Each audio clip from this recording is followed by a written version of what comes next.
Welcome to Skill Up program. This week we are coming up with a free course on Python for 1 hour.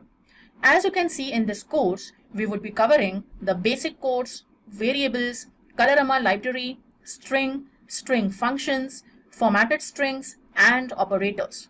We would be going through the data science with Python. So first of all, we should understand what a data scientist can get as a salary. What is the average salary package for a data scientist? So in India, it is 20 lakhs per annum. Also, if you can see, there are a huge job openings available under the data science domain. So basically, you have a lot of openings for data scientists in the market, and it is totally in demand. So Python is one of the part of a data scientist.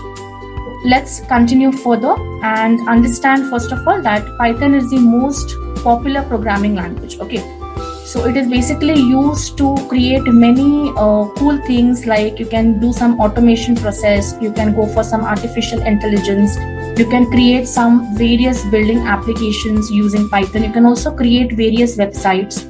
Okay, now in this course, we would be starting with the core Python concepts, wherein even if you don't have any knowledge in Python, it doesn't matter. We would be starting it from the basics. So no wonder if you know Python or if you're new to Python, totally this course is designed to you.